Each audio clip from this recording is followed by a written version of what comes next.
The first warning sign was how confident they looked. Not professional confidence, but borrowed authority.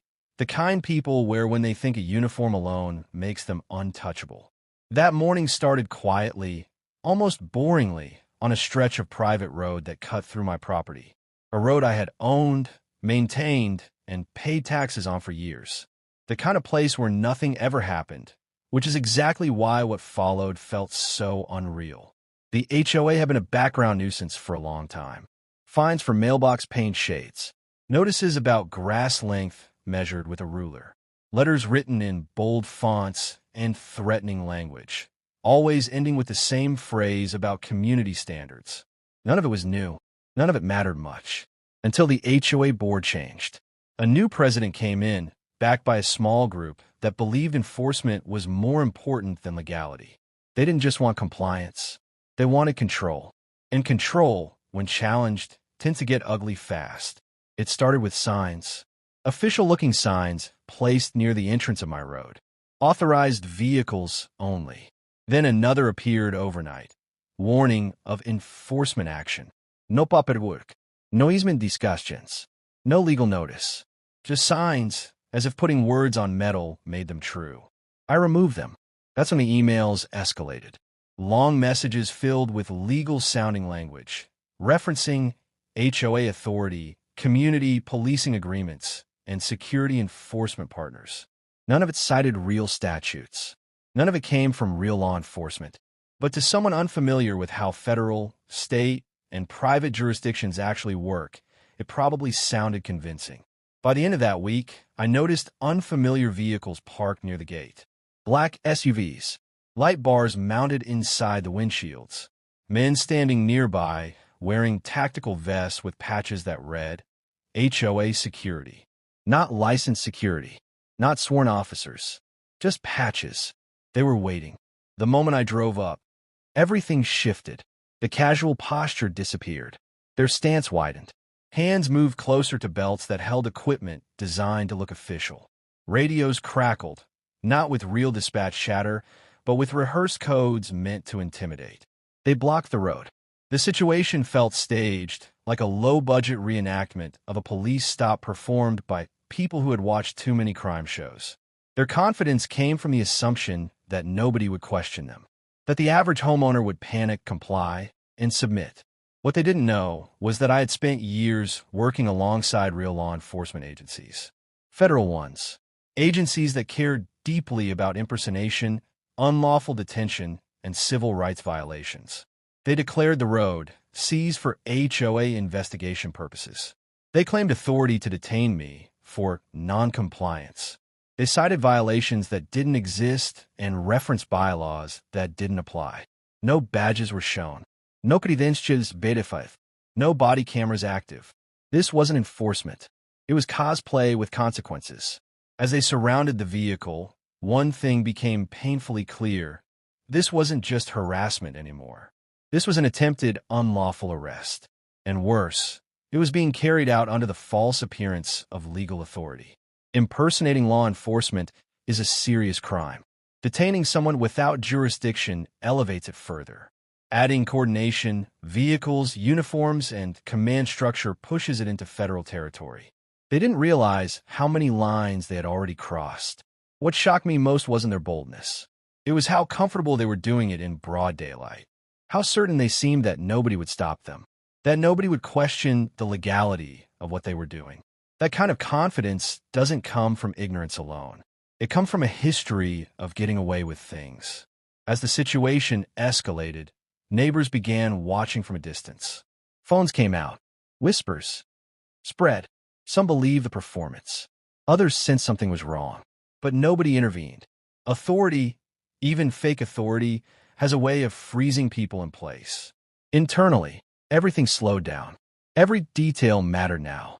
Patches, license plates, equipment placement, the lack of real identifiers. The language they used, carefully chosen, but legally hollow. This wasn't an HOA issue anymore. This was evidence. By the time they demanded compliance or face arrest, they had already sealed their own fate. They just didn't know it yet. To them, this was the climax of a power struggle with a stubborn homeowner. In reality, it was the opening act of something much bigger. Because once federal lines are crossed, there is no undoing it. No apology that makes it go away. No board meeting that fixes it. No fine that settles it quietly. And as they stood there, confident, aggressive, and completely unaware of who they were dealing with, the clock quietly started ticking.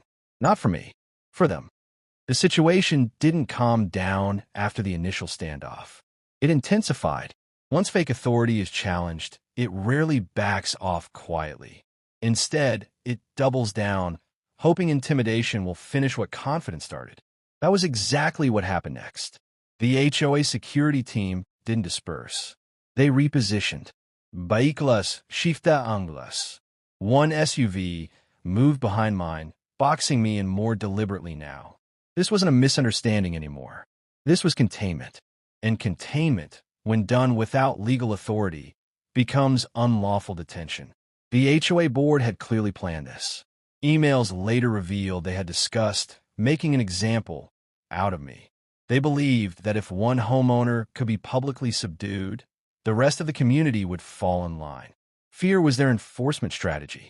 And fear, when weaponized, tends to leave a paper trail. Behind the scenes, calls were being made. Not by me, but by them.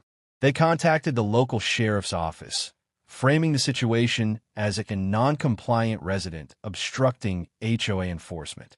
What they didn't realize was how carefully real law enforcement listens when someone claims authority they may not actually have. As minutes passed, their behavior grew sloppier. Procedures weren't followed. Roles overlapped. Commands contradicted each other. One acted like a supervisor while another contradicted him openly. Their coordination looked rehearsed, not trained. Anyone familiar with real enforcement could see it immediately.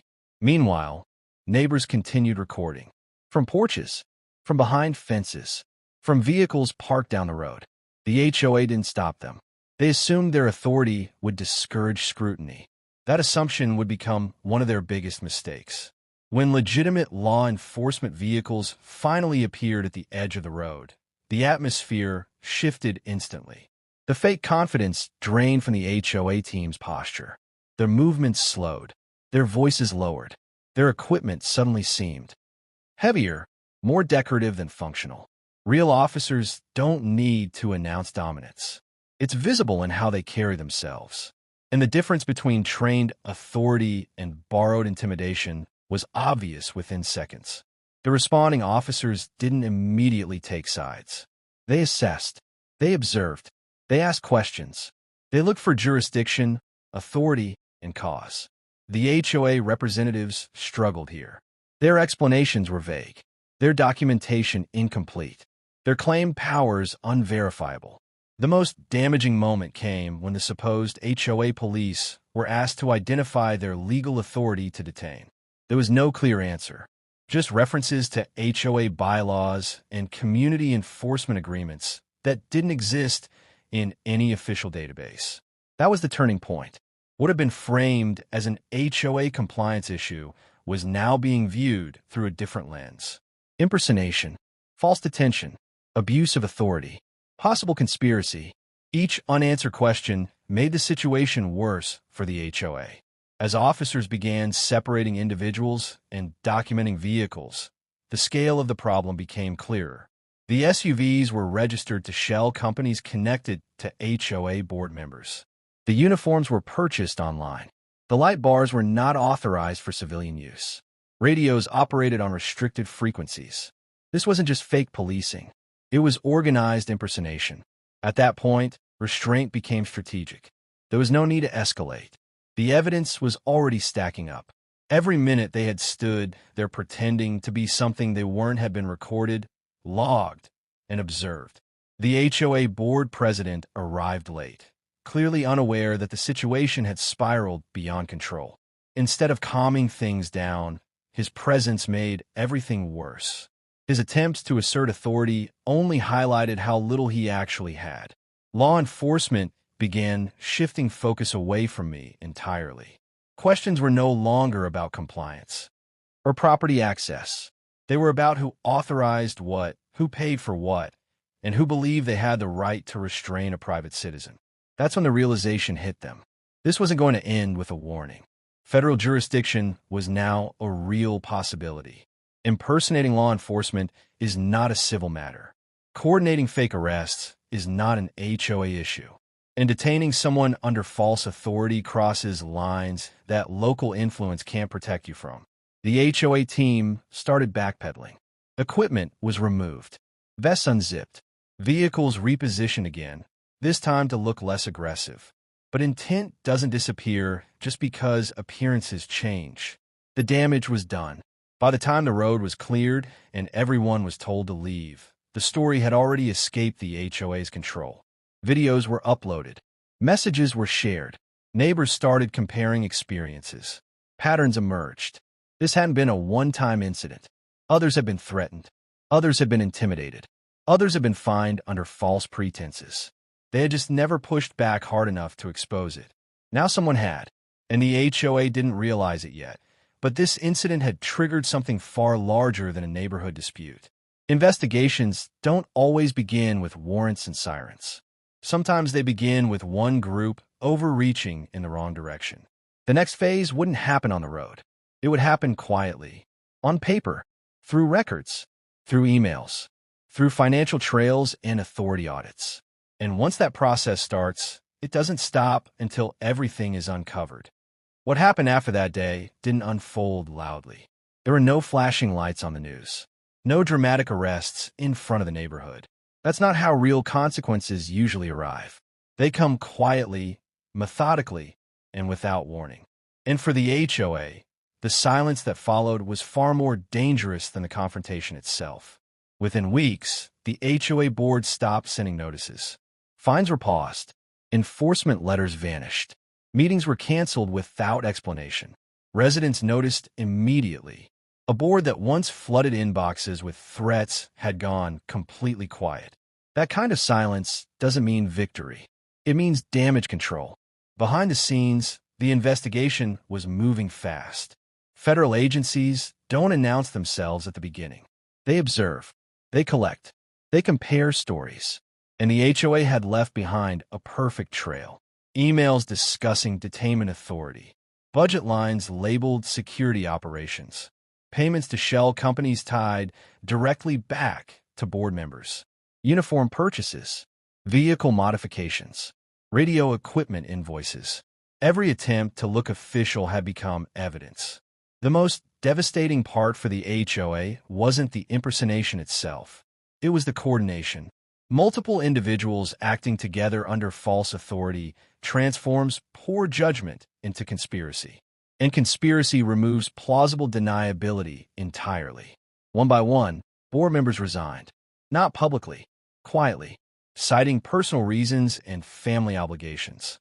But the timing was impossible to ignore. As soon as records requests began circulating, people started distancing themselves from the decisions they had once proudly supported. Residents began talking, not in fear this time, but in anger. Stories surfaced about harassment, threats, fabricated violations, and fines that made no sense. People compared letters and realized they all used the same recycled language, the same fake legal references, the same intimidation tactics. The illusion shattered. Then came the legal notices, not from homeowners, from agencies, requests for documents, preservation orders, instructions not to delete anything. When those arrive, the outcome is already decided. They don't ask unless they know what they're looking for. The HOA's insurance carrier dropped them. The management company terminated their contract overnight. Banks froze accounts pending review. What had once been an overconfident board enforcing community standards was now an organization scrambling to survive its own arrogance. And then the final blow landed. Federal charges don't care about neighborhood politics. They don't care about titles like HOA president or security director. Those labels mean nothing outside a subdivision. Impersonation of law enforcement, unlawful detention, use of restricted equipment, financial fraud. Each charge carried weight on its own. Together, they collapsed everything. The road returned to normal. The signs never went back up. The gate was removed.